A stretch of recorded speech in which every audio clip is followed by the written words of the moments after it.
કૃષ્ણ માનસા. નિયમ બનાવજો, રોજ જે દર્શન તમને અનુકૂળ આવે, પણ અચૂક ઘરે કરો તો ઉત્તમ, હવેલીએ જાઓ તો બી ઉત્તમ. જ્યાં તમને અનુકૂળતા, જ્યાં તમારી ભાવના વધારે જાગે, જ્યાં તમને શ્રદ્ધા વધારે જાગે, કોશિશ કરો કે પ્રભુની સન્મુખતા રાખીશ. ખાસ યુવાનોને કહું, તમે કદાચ વ્યસ્ત હો, નક્કી કરો, એવું સમય ગોઠવો કે મારે પ્રભુની સન્મુખ રહેવું છે, સન્મુખતા રાખવી છે. અને એવો નિયમ બનાવો, એવી વ્યવસ્થા બનાવો કે દિવસમાં એકવાર પ્રભુની સન્મુખ જરૂર થઈશ. એની દ્રષ્ટિ પડશે, તમારું સૌભાગ્ય ખીલી જશે. જે સૌભાગ્ય મેળવવા માટે સંસારમાં ભાગા દોડી કરો છો, એ કેવલ પ્રભુની એક કૃપા દ્રષ્ટિ માત્રથી થઈ જશે. જન્મ જન્માંતરના અપરાધો બળી જશે. જેમ કોઈ ઓરડો 20 વર્ષથી બંધ હોય, અંધારું હોય, એ અંધારું દૂર કરવા માટે કેટલા વર્ષ લાગે? તો કે વર્ષની ક્યાં વાત, એક દિવાસળી પ્રગટાવો ને 1 સેકન્ડમાં અંધારું દૂર થઈ જાય. એમ જ અનેક જન્મોના કર્મો અને અજ્ઞાનના અંધકાર આપણી અંદર છે. તો એને દૂર કરવા શું ઉપાય? બસ પ્રભુની કૃપા દ્રષ્ટિ પડે અને જન્મ જન્માંતરના અપરાધો ત્યાં બળી જાય. અને એટલા માટે પાપથી મુક્ત થવાનો એક ઉપાય પ્રભુની સન્મુખતા, પુણ્ય સંચયનો એક ઉપાય, સૌભાગ્ય પ્રાપ્તિનો એક ઉપાય પ્રભુની સન્મુખતા. જો તમે તમારું ભલું ઈચ્છતા હો, તમે તમારું કલ્યાણ ઈચ્છતા હો, તમે તમારું મંગલ ઈચ્છતા હો, તમે જીવનમાં સૌભાગ્ય ઈચ્છતા હો, એક જ સીધો સરળ ઉપાય પ્રભુની સન્મુખતા. 2 મિનિટ પણ ઉભા રહો, આટલો એક પ્રયોગ કરી જોજો, જીવનમાં બદલાવ શરૂ થઈ જશે. કૃષ્ણ દર્શને કૃષ્ણ માનસ એમ કહી શ્રી હરિરાય મહાપ્રભુજી કહે, ત્રીજું લક્ષણ, ત્રીજું કર્તવ્ય બતાવ્યું. વૈષ્ણવે જીવનમાં કઈ રીતે જીવવું, આ સંસારમાં કેમ રહેવું? આપણે સંસારમાં છીએ, પણ સંસાર આપણામાં ન હોવો જોઈએ. જલ માટે નાવ છે, પણ નાવમાં જલ આવી જાય તો નાવ ડૂબી જાય. અને એટલા માટે વૈષ્ણવ કઈ રીતે સંસારમાં રહે છે? લૌકિકમ વૈદિકમ ચાપી કાર્યમ કુર્વન અનાસ્થયા. અનાસ્થયા લૌકિક વૈદિક કરે છે વૈષ્ણવ, નહીં કરો તો ક્લેશ થશે, પ્રપંચ થશે. એક વસ્તુ યાદ રાખો, ભક્તિ કરો છો એનો અર્થ એ નથી થતો કે બધાને દુખી કરી દેવા. અને બીજી વાત એ પણ સમજવા જેવી છે, એ રીતે ભક્તિ કે એ રીતે સેવા ન કરો કે તમારી સેવા અને ભક્તિને કારણે બીજાને ભગવાન પ્રત્યે અભાવ આવે. વિવેક રાખો. વિવેક શૂન્યતા ઘણીવાર આપણી ભક્તિને બદનામ કરી દે, આપણા ભગવાનને બદનામ કરી દે. અને ઘણીવાર એવું થયું, આપણે ત્યાં જોવા જાવ તો ઘણીવાર એમ થયું, અપરસ પાળવાની એટલા બધા આગ્રહમાં આપણે આપણા જ ઘરમાં લોકોને ઠાકોરજી પ્રત્યે દુર્ભાવ પ્રગટાવી દીધો. અને એવું જ થયું, મોટા ભાગના મર્યાદી વૈષ્ણવના બાળકો ભગવાનથી દૂર થઈ ગયા.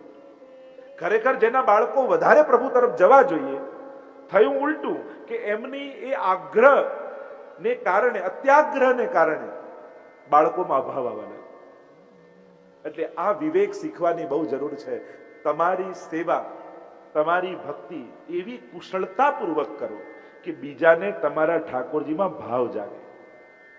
અપરસમાં કોઈ અડી ગયું તો બીજી વાર જઈને નાહી લો, પણ ક્રોધ કરશો તો તમારી તો અપરસ છવાશે અને એ ભગવાનથી દૂર થઈ જશે. મહાપ્રભુજી તો ત્યાં સુધી કહે છે કે તમારા નોકરને પણ તમારી સેવાને કારણે તકલીફ ન પડવી જોઈએ. અત્યાગ્રહ પ્રવેશે પરપીડાદિ સંભવે સેવા ત્યક્તવ્ય. મહાપ્રભુજી કહ્યું કે બીજાને પીડા આપવા લાગે એના કરતા સેવા કરતા માળા ફેરવવા લાગે. કારણ કે તમારી સેવા એ તમારો આનંદ છે, એ કોઈને તકલીફ આપવા માટે નથી, દુઃખ આપવા માટે નથી. અને એટલા માટે જ્યારે પણ સેવા કરીએ, ઉલટાનો એવો આગ્રહ રાખવો જોઈએ, ઘરના લોકોને, યુવાનોને આગળ લાવવા જોઈએ કે જો આપણો જન્મદિવસ આવે તો આપણે કેવું ઉજવીએ. આજે ઠાકોરજીનો પાટોત્સવ છે, વર્ષમાં એકવાર આપણે બધા ભેગા મળીને ન ઉજવી શકીએ? એમ કરીને ધીમે ધીમે જોડવા. જો હું તો કાયમ સેવા કરું, વહુને આપણે કહીએ કે જો મારી સામગ્રી તો ઠાકોરજી રોજ આરોગીને કંટાળી ગયા છે, આજે તારો જ જન્મદિવસ છે ને, એમ કર આજે તું સામગ્રી બનાવ, તારા હાથની ઠાકોરજીને બહુ ગમશે. આજે આપણે બધાને જમવા બોલાવીશું અને આપણે ઠાકોરજીને નહીં આરોગાવાનું. આ તારો જન્મદિવસ છે, તારા હાથે તું સિદ્ધ કર. કોઈને ભક્તિમાં પ્રોત્સાહન કરતા શીખવું જોઈએ. કઈ રીતે સેવામાં જોડાય એ યુક્તિપૂર્વક એમને આગળ કરવા જોઈએ. તમને તો આવડતું નથી, નડતા નથી, કઈ જાણતા નથી, નામ કઈ એવું કરી નાખી કે પેલો બીજી વાર આવે જ નહીં. અત્યારના સમયમાં બહુ વિવેક રાખવાની જરૂર છે, કારણ કે પુષ્ટિ માર્ગને નુકસાન જેટલું ચુસ્ત પુષ્ટિ માર્ગીઓએ કર્યું છે એટલું અજાણ્યા લોકોએ નથી કર્યું.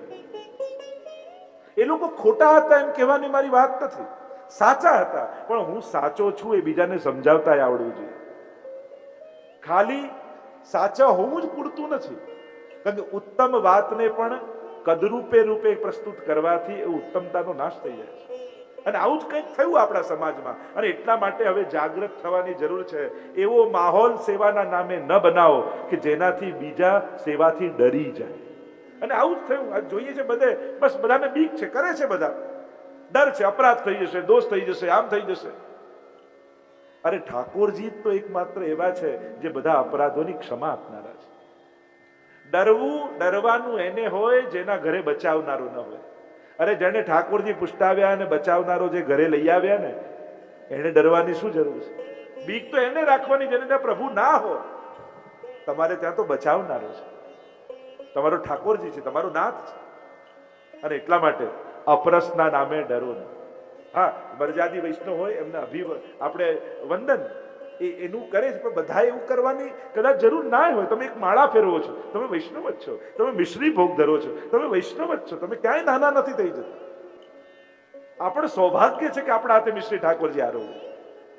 અને એટલા માટે નાનાને નાનું ન માનવું, આ મોટાની શરૂઆત છે.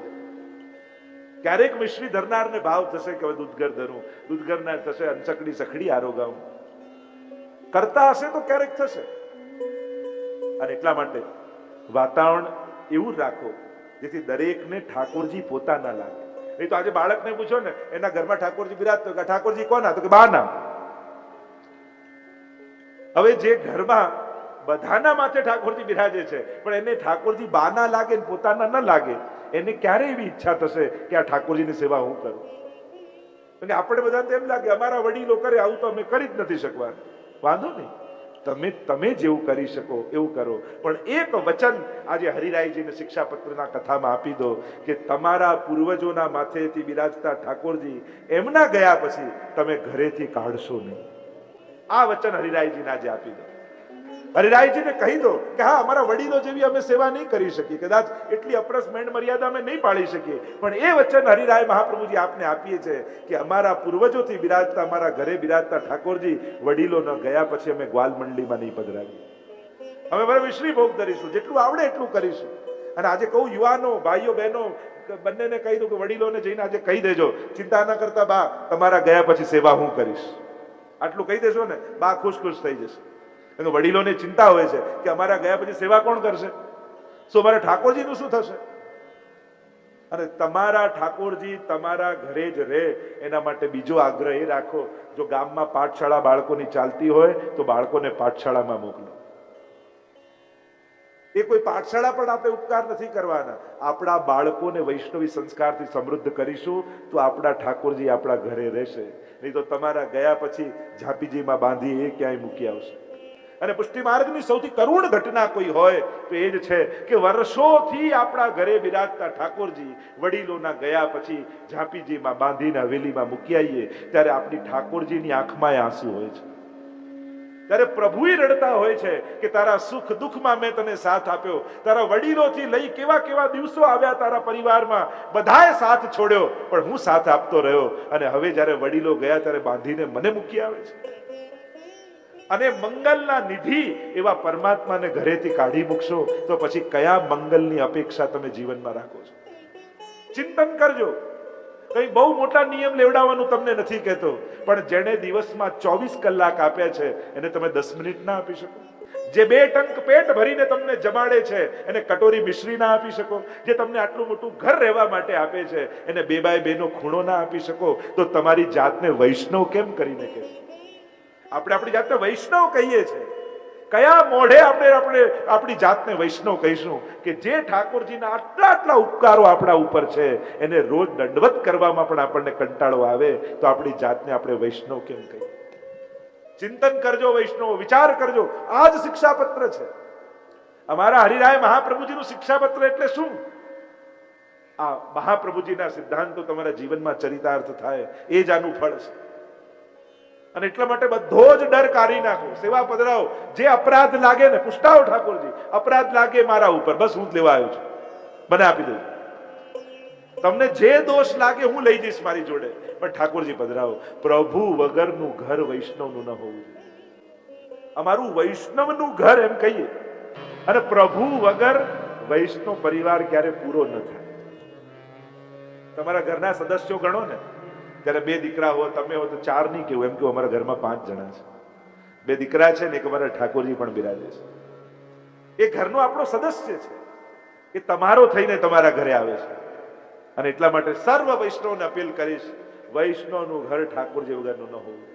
પૂછતાઓ, સેવા કરો, કોઈ અપરાધ નથી. પ્રભુથી દૂર થવામાં અપરાધ હોય છે, પ્રભુની નિકટ જતા જ બધા અપરાધો નિર્મૂલ થઈ જાય છે. આજે સેવામાં દોષ થયો તો એનું નિવારણ શું? સવારે જઈને દંડવત કરો એટલે બધા દોષો નાશ થઈ જાય. બસ આજ એનું નિવારણ. અને એટલા માટે ડરો નહીં, ગભરાવો નહીં. ઠાકોરજી જે પ્રભુએ, જે મહાપ્રભુજી જે આનંદ આપ્યો છે એ આનંદને લૂટો. અહીંયા હરિરાય મહાપ્રભુજી કહે છે, સંસારમાં લૌકિકમ વૈદિકમ ચાપી કાર્ય કુર્વન્ન નાશ થયા. તમે એમ કહો કે અમારે ભક્તિમય જીવન જીવવું છે, પ્રભુના થઈને જીવવું છે, પણ સંસારમાં રહીએ છે તો સંસારના બધા કાર્યો કરવા પડે છે. અને કરીએ છીએ આપણે, કોઈ સંન્યાસી તો છીએ નહીં. તમે નોકરી કરો, પરિવાર કરો, બાળકોને ભણાવો, એમને સુખી કરો, કમાવો, આ બધું સંસારના ધર્મો છે, ગ્રસ્તના ધર્મ છે. આ બધું કરીને તમે કોઈ પાપ નથી કરતા. ગ્રહસ્થે આમ જ રહેવાનું હોય. આજ ગ્રસ્તીના ધર્મ કહેવાય. આપણી તકલીફ એ થાય કે આપણે સંન્યાસીઓના કર્તવ્યો વાંચીને સંસારમાં રહેવા જોઈએ. એટલે એમ જ મોટા ભાગના લોકોને એમ જ લાગે કે હું આ પરિવારમાં રહું છું, કમાઉં છું, બાળકો, જાણે પાપ જ કરું છું. ના, પાપ નથી. ગ્રહસ્થીનો આ જ ધર્મ છે. એટલે તમે જે કરી રહ્યા છો એ તમારો સ્વધર્મ છે, ગ્રસ્થાશ્રમીનો ધર્મ છે. પણ તમે કેવલ સંસારી નથી, તમે એક વૈષ્ણવ છો. અને વૈષ્ણવનું મન તો સદાય ઠાકોરજીમાં હોય. તો પછી આ બધા કાર્યો કઈ રીતે કરવા? તો કહેવું કે આ લૌકિક અને વૈદિક કાર્યો કર્તવ્યો જાણીને કરવા, પોતાની ફરજ માનીને કરવા. તમે સંસાર માંડ્યો છે તો તમારા સ્વજનોની દેખભાલ કરવી, સાચવું કરવું, એ તમારું કર્તવ્ય છે. અને તમે તમારું કર્તવ્ય નિભાવો છો. એટલે કે પ્રેમ ઠાકોરજીમાં રાખવો અને દયા સંસાર પર રાખવી. નિષ્ઠુર નહીં થઈ જવું. ભગવાનને પ્રેમ કરી એનો અર્થ એ થાય કે જેનું જે થવું હોય થાય, મારે શું? આવી નિષ્ઠુરતા આવે. વૈષ્ણવ તો વધારે ભાવુક હોય, વૈષ્ણવ તો વધારે ઇમોશનલ હોય, વૈષ્ણવ તો વધારે લાગણી વાળો હોય. વૈષ્ણવ જન તો તેને કહીએ જે પીડ પરાઈ, પરાઈની પીડ જાણે. હવે ભલે જુદી વાત છે કે લોકો હવે એમ ગાય, વૈષ્ણવ જન તો તેને કહીએ જે ભીડમાં ધક્કા મારે રે, 2-4 ના ભલે પગ કચરે તો દર્શન એ કરી જાણે રે, ભલે ને પેલાનું જે થવું હોય થાય, મારે દર્શન થવા જોઈએ. અને વૈષ્ણવતા કહેવાય. તમને આગળ જતા આવડે છે પણ નજીક જતા નથી આવડતું. આમ 10 ને ધક્કા મારીને આગળ પહોંચી જશો પણ ઠાકોરજી થી કેટલા દૂર થઈ જશો. અને એના કરતા ભલે મને દર્શન ન થાય, આ માજીને આગળ કરું, અને એને આગળ કર્યા ને, ભલે દૂર થયા પણ ઠાકોરજીથી બહુ નિકટ થઈ ગયા, ઠાકોરજીની બહુ નજીક થઈ ગયા. તમને એમ લાગે કે પ્રસાદ ખૂટે એમ છે અને બીજા રહી જશે જો હું લઈશ, અને ખાલી થાળી લઈને બાજુમાં સરકી જાઓ ને, એ દિવસે સાચો પ્રસાદ લીધો કહેવાય. કરી લઉં, ધરી લઉં, ભરી લઉં, એ જ પુષ્ટિ માર્ગ નથી. અહીંયા તો લાભ આપવામાં પુષ્ટિ માર્ગ છે. વૈષ્ણવતા લાભ આપવામાં છે. એટલે આગળ જતા આપણને આવડે છે, નજીક જતા નથી આવડે.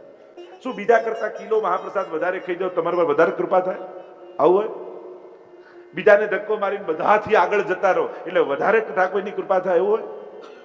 ભક્તિના ગણિત ઊંધા હોય છે. અને જ્યાં સુધી ભક્તિનું ગણિત નહીં સમજો ને, ત્યાં સુધી દાખલાનો જવાબ નહીં મળે, ત્યાં સુધી ખોટા જ પડશો. સમજો ભગવાનની કૃપાનું ગણિત કઈ રીતે ચાલે છે. અને એટલા માટે ભગવાન પર પ્રેમ અને સંસાર ઉપર દયા, બધા ઉપર દયા રાખો, કરુણા રાખો બધા ઉપર. મારા ઠાકોરજીના છે, પોતાના લૌકિક સંબંધી કરતા આ મારા મહાપ્રભુજીનો સેવક છે, એવો ભાવ સંસારમાં રાખો. આપણે ત્યાં તો એમ કહ્યું કે એક વૈષ્ણવને જમાડો ને તો 100 બ્રાહ્મણને જમાડવાનું ફળ મળે. જો બહેનો એવું રાખે કે જમાડતી વખતે બપોરે કે સાંજે આ મારા એક વૈષ્ણવ ઠાકોરજી આપ્યા છે, એવો ભાવ રાખીને જમાડો. ખાલી ભાવ જ બદલવાનો છે, બનાવવાનું તો એને જ છે. ખાલી ભાવ વૈષ્ણવતાનો રાખવાનો છે, આટલું રાખીને જમાડો તો 100 બ્રાહ્મણનું પુણ્ય રોજ મળે. તકલીફ એ થાય કે એમ તો આખો દિવસ હાથમાં આવે નહીં, જમવા બેઠા હોય ત્યારે જ હાથમાં આવે, એટલે આખા દિવસનું ત્યારે જ બધું ઠાલી દે. મૂળ વાત ઉનકે મન કી વો જાને મેરે મન જગદીશ. અમારા હરિરાય મહાપ્રભુજી તો વલ્લભ સાખીમાં કહે કે જ્યારે વૈષ્ણવ ઘરે આવે, અને આપણી તકલીફ શું કે દૂર દૂર ને અજાણ્યા બધે વૈષ્ણવ દેખાય, પણ ઘરના 5મા વૈષ્ણવ ન દેખાય. આપણે સત્સંગ કરવા માટે દૂર દૂર જઈએ, બીજાને જય શ્રી કૃષ્ણ કરીને આવીએ, પણ ઘરના 5ને જય શ્રી કૃષ્ણ કર્યા હોય ત્યારે મનમાં સંતોષ ના થાય કે વૈષ્ણવને જય શ્રી કૃષ્ણ થયા. આટલું નક્કી કરો. સવારે ઉઠો એટલે પરિવારમાં એક તો બધાનો નિયમ હોવો જોઈએ કે સવારે ઘરના જે પણ મળે શરૂઆત દિવસની જય શ્રી કૃષ્ણ બોલીને થાય. આ એક નિયમ છે. જાગો ત્યારે અને સુવા જાઓ ત્યારે પરિવારનો, આ વૈષ્ણવ પરિવારનો દરેકના પરિવારમાં નિયમ હોવો જોઈએ કે જ્યારે પણ સવારે ઉઠીને પહેલી વાર મળીએ ઘરના લોકોને ત્યારે વૈષ્ણવનો ભાવ રાખી અને એને જય શ્રી કૃષ્ણ કરીએ. આ મારા મહાપ્રભુજીના સેવક છે, આ મારા વૈષ્ણવ છે. અને સુવા જાઓ ત્યારે પણ એક નિયમ બને તો એવો નિયમ બનાવો તો સૌથી ઉત્તમ કે બધા જ રાતના ભેગા મળી આશ્રયનું પદ બોલી અને પછી જય શ્રી કૃષ્ણ કરીને પછી સુવા જાય. જૂના સમયમાં આપણે ત્યાં નિયમ હતો કે દરેકના ઘરમાં સત્સંગ થતા, અને ઘરના સત્સંગો જ્યારથી બંધ થયા ત્યારથી ચિંતા થવા લાગી કે સંસ્કાર કેમ આપીશું, સંસ્કાર કેમ આપીશું, સંસ્કાર કેમ આપીશું. મહિનામાં 1 કલાક બેસાડી દેવાથી સંસ્કાર આપવા કરતા ઘરનું વાતાવરણ એવું બનાવો ને તો આપમેળે સંસ્કાર આવવા લાગે. આપણા વડીલો આપણને બેસીને કઈ ભણાવતા નહીં. તમે કોઈ પોસ્ટરો, બેનરો ને ચોપડીઓ જોઈને વૈષ્ણવ નથી થયા. તમે તમારા ઘરમાં વડીલોને જોઈને વૈષ્ણવ થયા છો. 2 ડિગ્રી તાવ બાને આવતો હોય અને ડોક્ટરે ઊભા થવાની ના પાડી હોય કે કાલે નાતાની સેવામાં જતા નહીં, તોય સવાર પડે ને તમે જુઓ તો બા અપરસ કરીને સેવામાં પહોંચી ગયા હોય. આ ઘરે ઘરે આ દ્રશ્યો આપણે જોયા છે અને એનો પ્રભાવ આપણા ઉપર છે. આપણે કોઈ પોસ્ટરો ને બેનરો જોઈને વૈષ્ણવ નથી થયા. આપણે ઘર ઘરમાં આ દ્રશ્યો જોયા છે વૈષ્ણવતાના, અને એનો પ્રભાવ આપણા પર પડ્યો છે. આપણે એમ માનીએ, લોકો એમ કે પેલા તો અમારા વડીલો અમને જે કહેતા અમે બધું સાંભળી લેતા, અને હવે બાળકો સાંભળતા નથી. એમાં કઈ બાળકો બગડી ગયા એવું નથી. આપણું જીવન વડીલો જેવું નથી રહ્યું.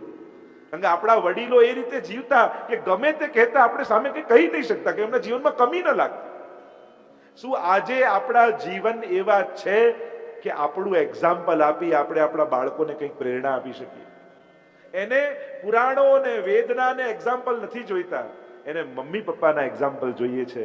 શું આપણી અંદર કોઈ એક વાત એવી ખરી કે જેનું એક્ઝામ્પલ તમે તમારા બાળકને આપો કે જો બેટા હું આ રીતે જીવું છું ને મને આવો લાભ થયો છે, તું આમ કરીશ તો તારું જીવન ઉન્નત થશે? એવું તમારામાં, આપણામાં કોઈ એક વસ્તુ એવી ખરી કે જેનું એક્ઝામ્પલ આપી આપણે આપણા બાળકને પ્રેરિત કરી શકીએ? ઉપદેશ આપવા કરતા પ્રેરણા આપવી શ્રેષ્ઠ છે. ઉપદેશ આપવાનું ઓછું કરી પ્રેરણા આપવાની શરૂઆત કરો. શું તમે તમારી આવતી પેઢીને ઇન્સ્પાયર કરી શકો છો, પ્રેરિત કરી શકો છો? શું ક્યારે તમે બેસાડી બાળકોને વાત કરી કે જો બેટા જીવનમાં ઘણા ચડાવ ઉતાર આવ્યા, સારા ખોટા બધા દિવસો આવ્યા, પણ ઠાકોરજીની સેવા મેં ક્યારે છોડી નહીં. પ્રભુ આપણા ઘરે બિરાજતા રહ્યા અને પૂરો ભરોસો મેં ઠાકોરજીમાં રાખ્યો, તો ઠાકોરજીએ બધા સંકટોમાંથી મને કાઢી અને આજે આવા સારા દિવસો બતાવ્યા છે. બેટા બીજું બધું કદાચ જતું રહે, પણ એક વસ્તુ યાદ રાખજે, ઠાકોરજીને ક્યારે છોડતો નહીં, એની શ્રદ્ધા ગુમાવતો નહીં. પ્રભુને પકડી રાખીશ ને તો ઠાકોરજી તને જીવનમાંથી બધે માર્ગ આપશે. આવું બેસાડીને જ્યારે વાત કરશો ને અને એનો જે પ્રભાવ પડશે ને એ મોટા મોટા ગ્રંથોનો પ્રભાવ નહીં પડે. જ્યારે તમે પોતે એક્ઝામ્પલ પોતાનું આપો છો ને એની અસર વધારે પડે છે. એટલે પોતે ઉદાહરણ રૂપ બનવું. બને તો બાળકોને રવિવારે નક્કી કરવો, એક દિવસ કોઈ એવો ખરો કે આપણે આખો પરિવાર મળીને ક્યાંક જતા હોઈએ.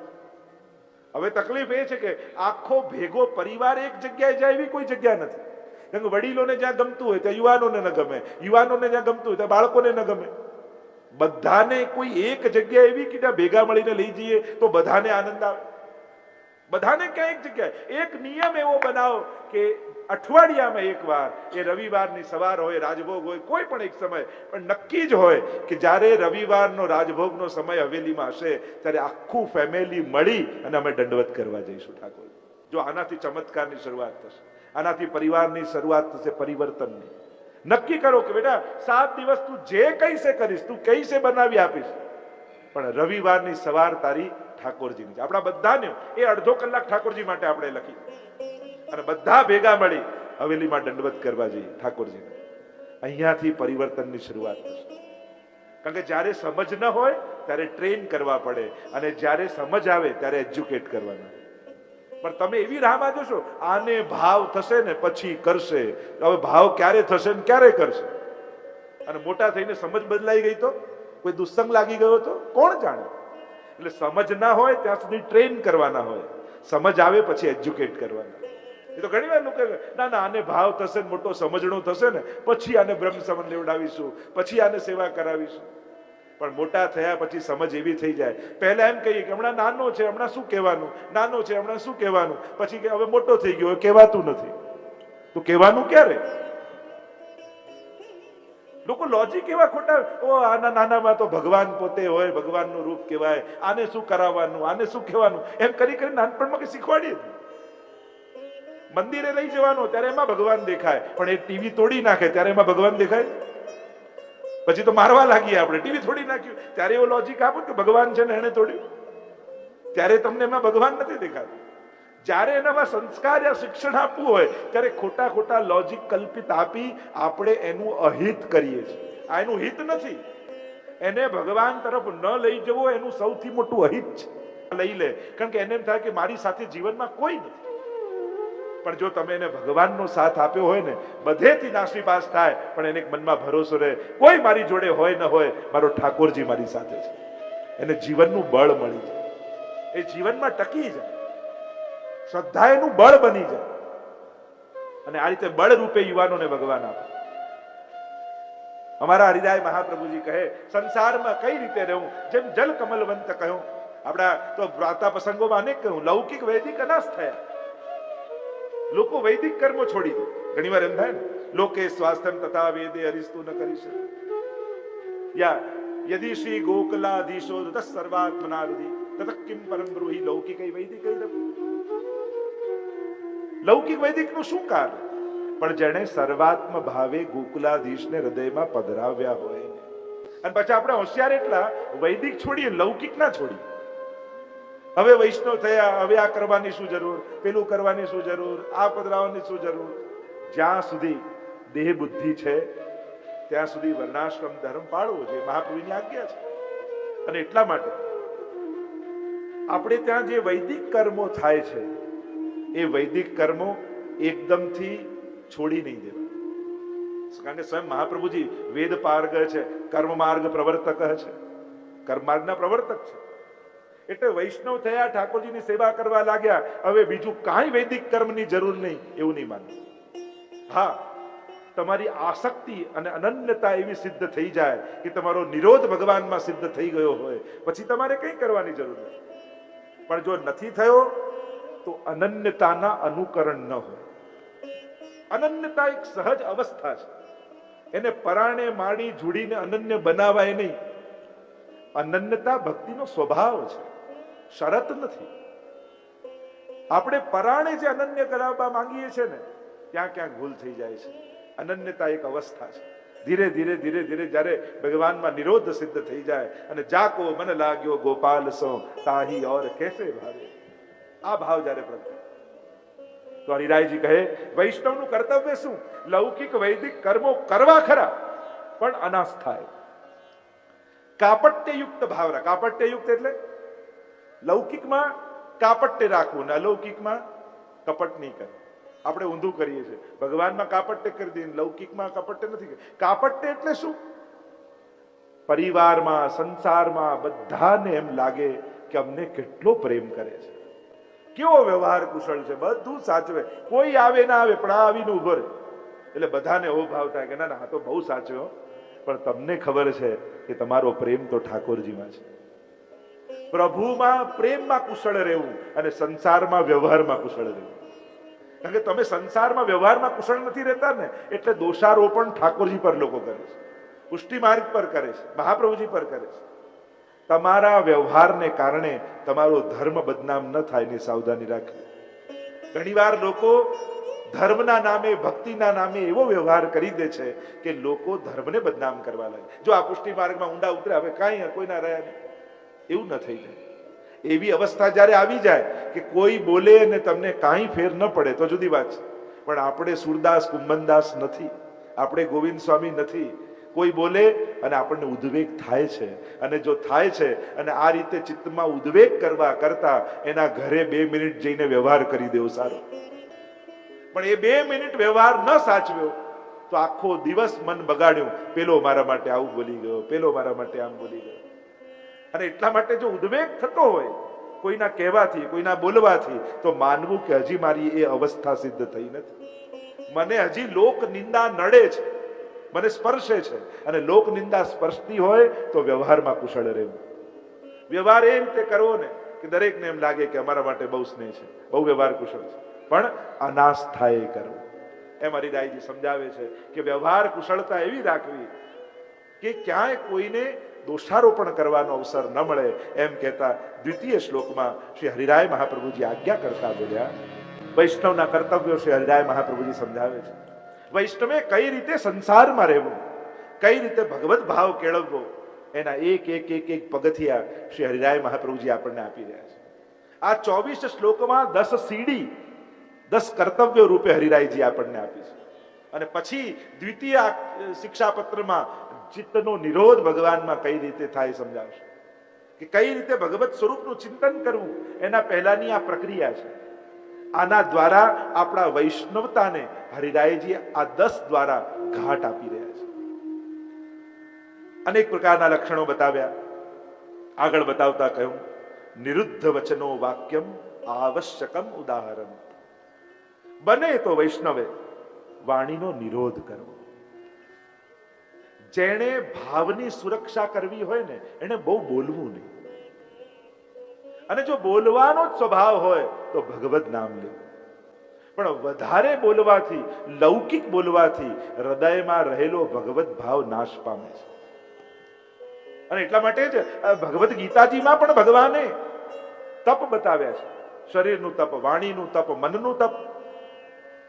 અનુદ્વેગ કરમ વાક્યમ સત્ય પ્રિય હિતમ ચયત સ્વાધ્યાયા વ્યસનમ ચૈવ વાંગમયમ તપ ઉચ્યતે. ગીતાજીમાં વાણીનું તપ ભગવાને બતાવ્યું. વાણીનું તપ શું છે, વૈષ્ણવની વાણી કેવી હોય. એક વસ્તુ યાદ રાખો, સ્વાદ અને વાદ આ બંનેમાં વૈષ્ણવે સાવધાની રાખે. કારણ કે પગ લપસે ને તો જખમ થાય, પણ જીભ લપસે ને તો મોટા મોટા જોખમ થાય.